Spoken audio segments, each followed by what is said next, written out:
Hello, Thor, can you hear me?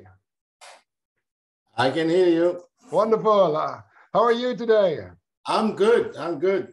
Yeah, well, thanks for making time. The eruption has recommenced, as we all know, and you've just been out there yesterday. And yeah, so what's the story? I understand there is a new fracture that opened up to the north of the former lava field, to last year's lava field. Is that correct? Yes, this eruption started on probably a fissure segment which initially may have been as much as 500 meters long. Okay. The activity was fairly rapidly then reduced to about sort of a 350 meters length of that segment. So by basically the activity at either end of the fissure sort of died out and got more concentrated towards the central section of it. This fissure, as you can see on the map that you're showing, is that it's about well, a few hundred meters to the east of the vent, former lava, the former vent system, yeah, or the cone row that was generated by the 2021 eruption. So it's not exactly the same fissure system, even though the geophysics seem to indicate that these magmas may be originating from the same feeder dike. I see. So but at the surface, the erupting fissures are actually shifted or dislocated to the east. So it's a little offset in sort of an Archelan style. Yeah, exactly, exactly. Okay, wonderful. Yeah, you sent this picture last night, and this is the fissure erupting here with a little fire fountain. And some people say there's a lot of magma under the fissure or inside the storage system, more than last year. Do you think that's correct, or can we say anything about that? The system. I wouldn't say a lot. There is some, the system seems to be slightly more pressurized now than it was during the 2021 eruption. Okay, I see. But there's not much, and it seems to sort of, at least as the activity has been progressing, it seemed to have relaxed a bit. And you see the video that you just showed, at that time, it was taken late afternoon yesterday. Its fissure is now confined to 150 to maybe 200 meter segment of the original fissure. So it has dropped. And this is very different pattern from the 21 eruption. So there was reasonably vigorous activity at the beginning of this eruption, and the intensity has dropped probably at least by 50%, if not more, just in these few days of the eruption. So it's behaving more like a normal eruption, like with these, the highest discharge rate, which was not very high in this case at the beginning, and then dropping off. So numbers that have been given out on the order of 30 cubic meters per second, but that does not take into account void space within the lava flow. So it's a bulk volume, and there's a lot of shelly pahoehoe in the proximal part of the lava flow field, where you have lobes with up to 80% vesicles, basically one big vesicle with a little shell around it. Yeah. It's quite vesicular, I understand. So if you correct for that, maybe the true volumetric eruption rate on magma is somewhere between 15 and 20 at the beginning, and it may be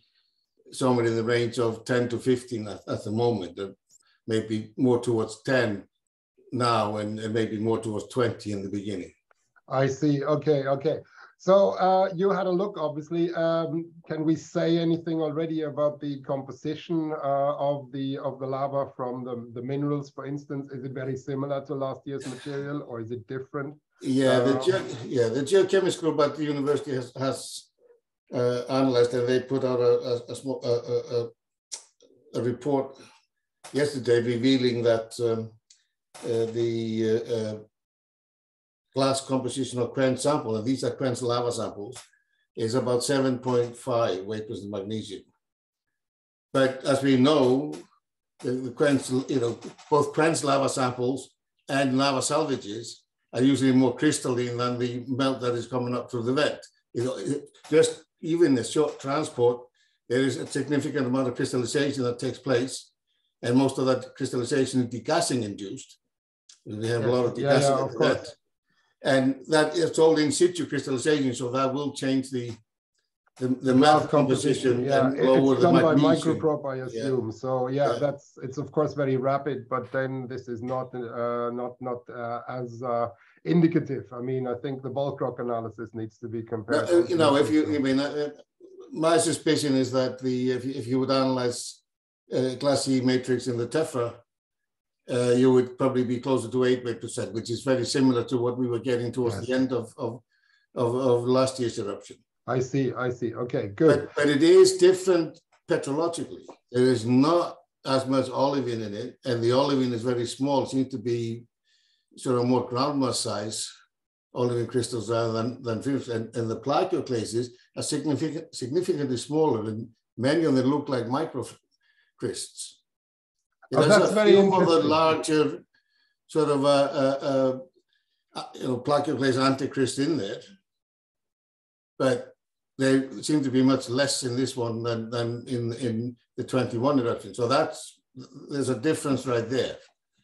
That's a very interesting, because of course one of the key questions that certainly the geologists have in mind is this just leftover magma, or magma that was from last year and ponded somewhere and now is rising up, or is this actually a new pulse of magma? And I mean, the crystallinity that you just described make it almost sound that it's not just a leftover bit.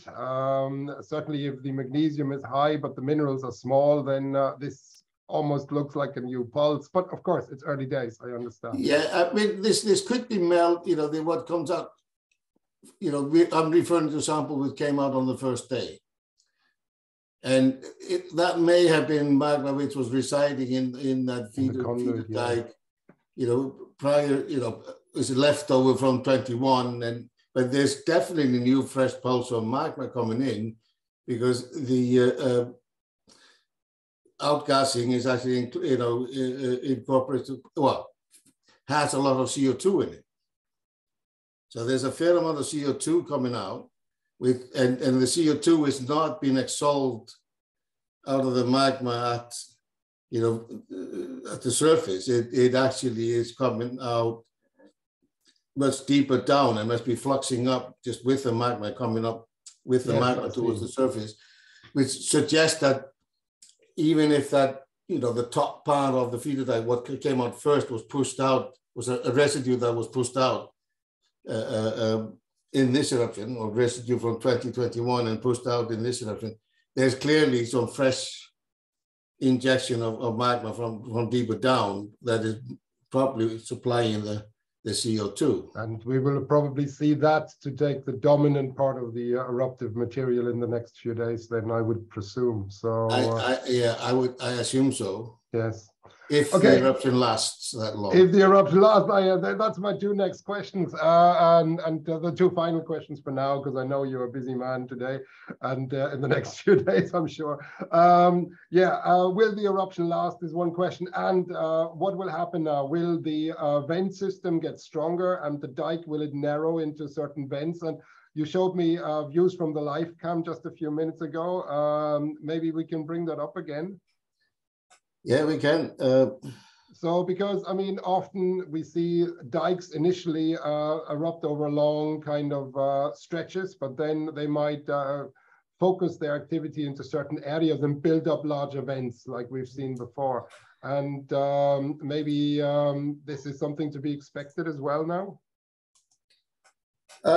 Yeah, there are a few things. So the main feeder dike extends much further north, and it's if I remember the numbers correctly, it's sort of in the range of estimated with 5 kilometers long, at least, and about a meter wide when you get below a kilometer depth. Now, this fissure that you see erupting here, or the segment of the fissure that it is, that's on the southern end of that inferred deeper dike. Okay, I see. And the southern end. That's just like happened in 21. The eruptive vent was just at the southern tip of the inferred intrusive dike. But you see, like compared to the video you showed earlier, you know, this is the status of the activity at the moment. Yeah. And you can already see that, you know, like for example, there's a bigger gap between these two northern and central vent, and also down here. So and this is actually becoming shorter. This is coming shorter in terms of length of activity, and so it already has reduced somewhat from last night. Okay, I see. So, I mean, this might build up a vent, or it might not, a large event, I mean, a cone type thing. I think it will eventually concentrate on one vent, or it might focus on these three vents. That's a possibility too. Yeah. And what I'm wondering what's happening, I mean, it almost looks like it's sort of like gradually going down. But there are two scenarios here. Either we are looking at, you know, a scenario where the fissure is sort of gradually just dying down. And then it will, you know, the eruption will stop. It might stop, yeah, okay. But the other scenario, and this is what we're going to try to test today by actually doing some detailed droning, is that if we go back right in here, we can see this a bit better. You see right west of the fissure, we have this fairly large pond of lava. And it actually has very steep banks, and you know, then we have breakouts from this pond, and that's how the activity has been almost from the beginning of the eruption. So we have this kind of a pond or pool of lava which is sitting in here, and that pond has been slightly enlarging in volume, but it's also, I suspect, it's been lifting up. It's been increasing its volume by actually growing in a vertical dimension. Yes, I see. And if it's doing that, it might just be drowning the vents. I see. Okay. And if it does that, it might just create a lava lake where you just have, you know, the flux of lava coming up through the feeder dike into a lava lake, and it bubbles away inside this area that's now drowned as a lava lake. That's an interesting development if that would happen. So if that happened, that would be a really interesting development, because I think that would be one of the few times that we're able to document such an event. Well, I guess time will tell. I guess the other last question that I have, and that people are very interested in, can we say anything about how long this eruption might last? And I know this is a question everybody asks when there's a volcano erupting, and the answer is always, we don't know for sure. But what's your gut feeling, Thor? Can you give us a speculation of what you think? If it is a demise of activity that we're seeing, then we're talking just a few more days. Okay, I see. But if it is drowning by vertical expansion of the lava field, then we may be looking at months, if not longer. I see. Okay. Well, I mean, that's two very different scenarios. Let's see. My very last point before I say goodbye is a lot of people ask me how to pronounce the name of the volcano. And of course, I'll do my best. And you told me last time that my Icelandic pronunciation wasn't bad, but that means it's not really good either. Could you say the name of the volcano for the viewers out there? Well, the volcano is what the last year's eruption was named after is a mountain that erupted subglacially. And it's a subglacial sort of a complex called Fagradalsfjall. Fagradalsfjall. Yeah, but now, because we have two eruptions now in a succession, and we may get more in this very confined area, we are starting to think that this might be the Fagradalsfjall FIRES. A fissure kind of, yeah, I see. A collection of relatively short fissure eruptions which extend over periods of maybe years to decades even. And then we would have in Fagradalsfjall FIRES, we would have the 2021 Fagradalsfjall eruption, and then now the 2022 Meradalir eruption. Yes, that's the new valley that's affected. I see. Yeah. Okay. Wonderful. Mera Dalu. Is that right? Mera Dalir. Yeah. Dalir. Okay. Single. Plural. Plural. Oh, my Icelandic is obviously not very good. Dalur is okay. Yes, I get it. Thank you very much also for the Icelandic lesson. And I say thanks a million, Thor, for making time. And I close this now, and I'll be in touch very, very soon. Thanks a million. All the best. Yeah. Take care. Talk to you soon.